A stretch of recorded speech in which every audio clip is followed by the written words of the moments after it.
My name is Steven Stott and I'm here with Beat Percussion, and today I'd like to demonstrate some basic playing techniques for our traditional cajon. Alright, now before we actually get into some of the basic playing techniques of the traditional cajon, I want to address how you actually sit on the drum, because this is important. Alright, first of all, you need to make sure that you're sitting very straight and that your back is straight up and down. This will allow you to play comfortably for a long period of time. What you don't want is to arch your back over so that you can play. Alright, so back is straight up. You want to sit to the mid to back of the cajon, not to the front, because you want to leave space for your legs, okay? Now, both your legs need to be spread firmly on either side of the drum and planted firmly into the ground. You want to make sure that your pants and your legs are not overlapping the two corners of the drum, nor are they pushing up against the side of the drum. You need a little bit of space all the way around. So if you need to scoot back or spread your legs further, then you need to do that. All right. Now, one of the optional ways of playing is to actually lean the cajon back. Now, you don't actually lean your whole body back, you're simply leaning your hips and the cajon back, okay? So your upper body needs to stay straight and where it's at. Now, all you're going to do is simply lean it back a couple inches, all right?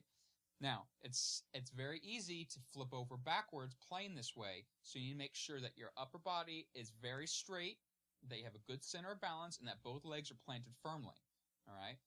Now, by leaning back, you bring the drum surface closer to you so it's easier to play, so you don't have to bend over as far. Again, you don't have to play this way, it's simply an option.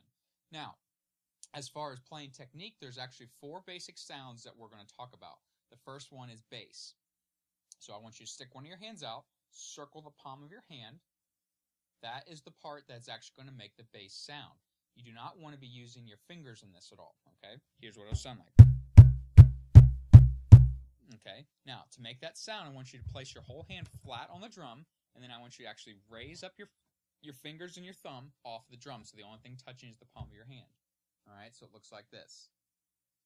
Okay, now if you're not doing that and your fingers are hitting, you'll hear it, because you actually start hearing the snare with the bass, which is not good. You want that to be very separate.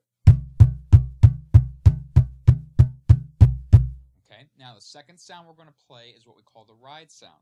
For this, I want you to stick a hand out, and I want you to find the very first line of creases on your finger, okay? That's your first set of knuckles. That's what you're going to play with. You're not going to play with the tips, the bottom of your fingers, or the palm of your hand. It's just those knuckles on the inside. All right, so I want you to find the very top corner and start tapping on it. And if you're doing it right, you shouldn't hear much of any sound. And I want you to slowly tap and rotate around until you find the sound. Again, so where my knuckles are hitting is right where that screw is, if not just about ½ an inch lower. You don't want to go too low because you don't want it to be bassy, and you don't want to go too low because you don't want to bring too much snare. If you're doing it right, it should have a little tone and just a little bit of snare to it, and it'd be a good ride sound.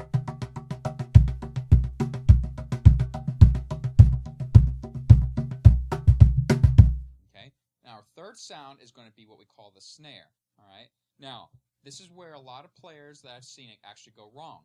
They actually use the very corners as their snare. That's something you can do. In some circumstances, it's something good to do.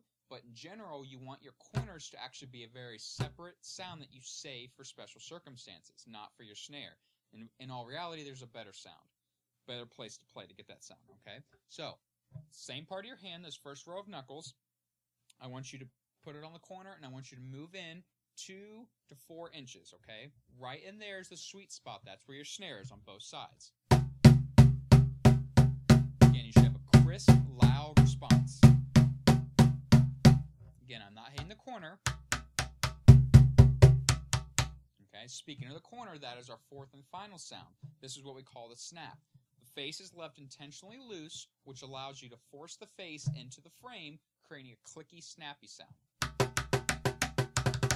Now, on Beat Percussion's cajons, each one is a slightly different size, creating 2 different snap sounds. But in general, for right now, we're gonna talk about them as the same thing. All right. Now, what I want you to do is do a very simple pattern using 3 of those basic sounds: the bass, the ride, and the snare.